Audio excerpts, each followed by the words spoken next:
cambiamos el tema, nos vamos a Guatemala, pero primero vamos con los hechos.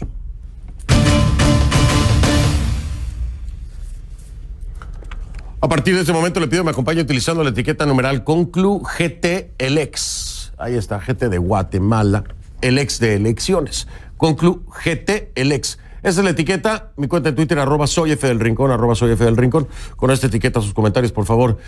Telma Aldana no se rinde. El partido de Aldana, ex fiscal general de Guatemala, interpuso un amparo ante la Corte Suprema de Justicia. El recurso busca la inscripción de Aldana como candidata presidencial, luego de que el 1 de abril el Tribunal Supremo Electoral rechazara su inscripción. Vamos con Michelle Mendoza, que nos tiene toda la información en vivo desde Ciudad de Guatemala, y recordarles que además sobre la ex fiscal Aldana, en este momento pesa una orden de detención en territorio guatemalteco, es decir, que si ella regresara del lugar en el que se encuentra, que es El Salvador, sería detenida de inmediato. Así lo ha dicho desde el gobierno Jimmy Morales, secretario de Gobernación. ¿Cómo estás, Michelle? Buenas noches. Buenas noches, Fernando. Así es, una orden de detención que de hecho hace muy pocos días confirmó el ministro de Gobernación, Enrique Degenhardt. Con respecto a esta nueva acción de amparo que fue interpuesta ante la Corte Suprema de Justicia, es como tú mencionabas, para tratar de inscribir al binomio que fue proclamado por el movimiento Semilla, la exfiscal Telma Aldana y el economista Jonathan Mencos. Recordemos que el Tribunal Electoral rechazó su inscripción. Más temprano este jueves, el aspirante a la vicepresidencia, Jonathan Mencos, dijo que a pesar de todo hay esperanza. Confiados en que en este país va a prevalecer el respeto al Estado de Derecho. Vamos a poner a prueba a la Corte Suprema de Justicia para saber si está del lado de la democracia. El movimiento Semilla y nuestra candidata Telma Aldana estamos listos para responder a la ciudadanía con un plan de gobierno y un movimiento político basado en el respeto a los derechos humanos, en el respeto a la legalidad. Recordemos que por mayoría 4-1, 4 magistrados rechazaron inscribir al binomio presidencial, argumentándose directamente en un documento como derivación de un caso penal que ha perdido vigencia, un documento que en su momento fue emitido por la Contraloría General de Cuentas a Telma Aldana y que hasta este punto, este movimiento argumenta, tiene vigencia. Pero ¿cuáles fueron estos puntos que fueron señalados dentro de este recurso legal? Escuchemos lo que dijo el jefe de campaña, Rothman Pérez. Primero, el Tribunal Supremo Electoral, 4 de los magistrados basan su resolución en jurisprudencia inaplicable, porque ha sido ya superada, es decir, no está vigente la jurisprudencia en la cual ellos basan su resolución. Segundo, porque resuelven fuera de plazo. La ley es categórica al establecer los plazos que en este caso se violaron al resolver. Siguiente, porque realizaron actuaciones, realizaron pasos dentro del proceso que no están contemplados en ley y por lo mismo hay responsabilidades legales cuando se actúa como funcionarios públicos haciendo una extralimitación de sus funciones. Siguiente, porque entran a conocer y entran a resolver acciones de personas que no tenían legitimidad. Bien, ahora el expediente está en manos de la Corte Suprema de Justicia. Fernando, de ser rechazada, aún hay otra opción que podría ser la definitiva, y es accionar ante el máximo organismo jurídico del país, la Corte de Constitucionalidad, porque como lo ha dicho este movimiento Semilla, ellos pretenden llegar a los comicios de cara el próximo 16 de junio de este año.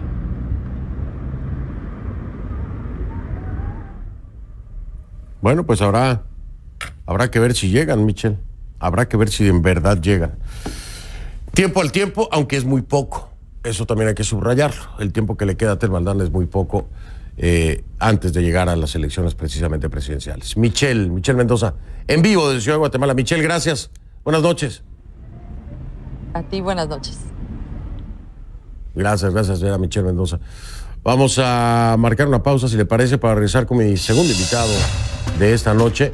Usted lo debe de conocer, periodista guatemalteco, Pedro Pablo Marroquín. Ya ven. Bienvenida, Pedro Pablo Marroquín, director del diario La Hora de Guatemala, en vivo.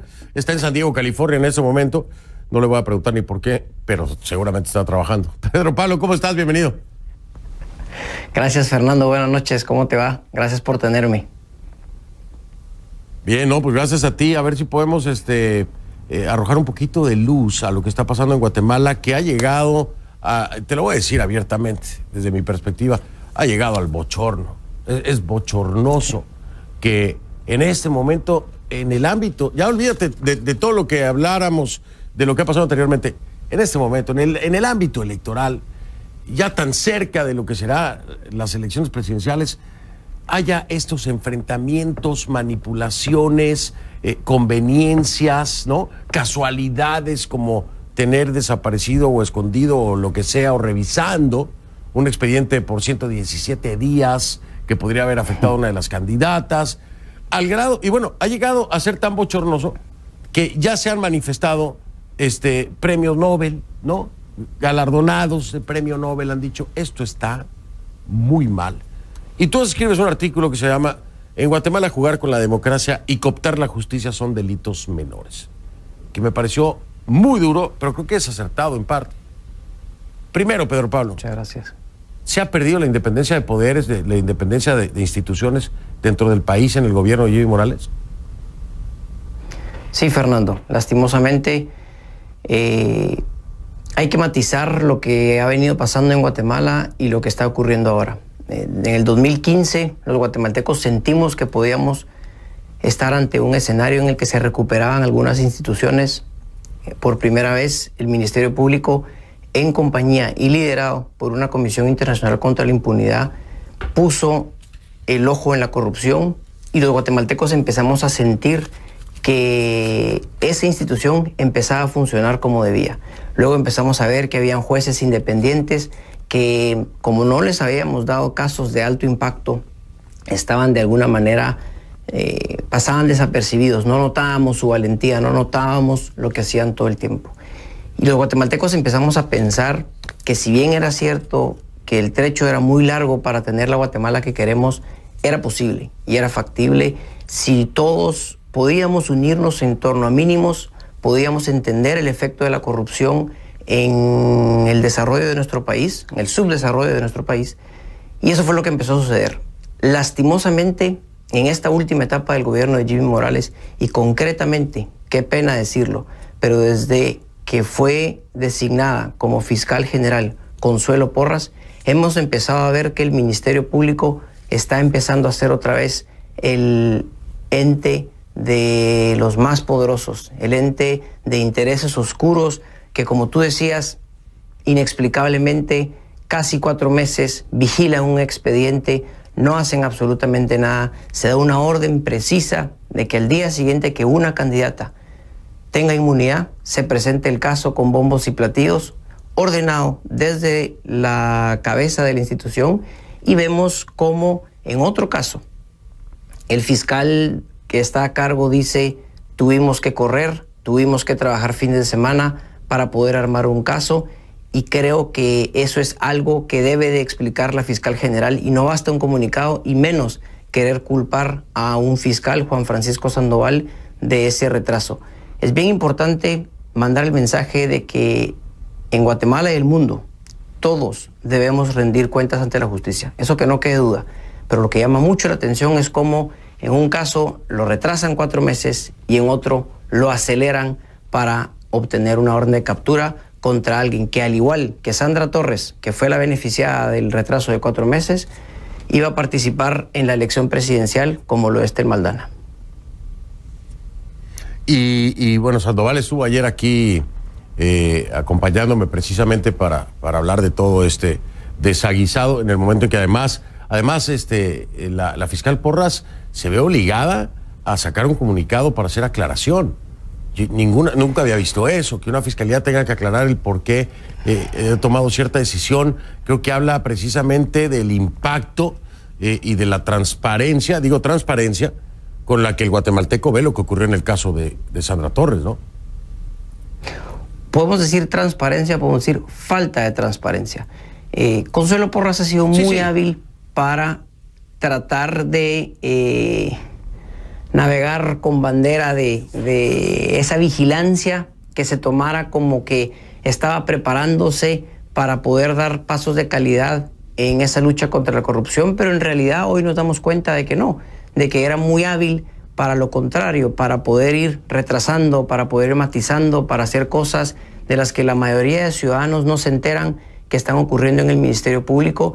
Y lastimosamente, por ejemplo, en mi caso concreto, la señora fiscal general mandó un mensaje con una persona que ambos conocemos y dijo que ella estaba dispuesta a sentarse a hablar hace un par de semanas, cuando también escribí unos artículos haciendo algunos cuestionamientos de su gestión. Mandé mensajes directos a sus allegados, me dijeron que iban a pasar el mensaje y nunca se dio la reunión. Y ahora lo entiendo, porque creo que hay muchas veces que en la vida es sumamente difícil sentarse cara a cara con alguien y querer dar explicaciones cuando francamente no hay muchas explicaciones que dar, porque los hechos son los hechos. Claro, es contundente. Y cuando te decía transparencia me refiero a que a pesar de un comunicado, a pesar de lo oscuro que puede ser el tema de los 117 días con el caso de Sandra Torres, el guatemalteco transparentó todo eso. Es decir, le pasó de frente y transparentemente pudo ver el trasfondo. No sé si me explico. Y solo, perdón, quisiera agregar un tema adicional en eso. Sí. Más que vigilar el expediente durante tantos días, creo que es un poco preocupante que la fiscal en ese comunicado que tú mencionas quiera insinuar que la culpa la tenía Juan Francisco Sandoval. Porque yo creo que en la vida uno puede tomar decisiones y tiene que asumir las consecuencias, pero encima de todo querer culpar a alguien. Y creo que en este momento tan definitivo en la historia, cuando Guatemala se está jugando dar pasos cualitativos en contra de un sistema que está cooptado, en el que, como decía en el artículo, se puede jugar con la democracia, se puede cooptar la justicia y son delitos menores. Estábamos en este momento tan crucial que el papel de la fiscal general está siendo verdaderamente patético y merecemos, los guatemaltecos, que ella dé la cara y dé explicaciones. Pues la invitación está abierta. Fíjese usted, le está invitando Pedro Pablo Marroquín, el director del diario La Hora de Guatemala, para una entrevista, y la invito yo también, fiscal Porras, porque ya le hemos invitado también muchas veces, tú sabes con quién y se ha hecho el trámite. Y nada de nada, fiscal Porras, hable con mi colega o hable con un servidor, pero hable de frente, uno a uno, conteste las interrogantes que hay que contestar.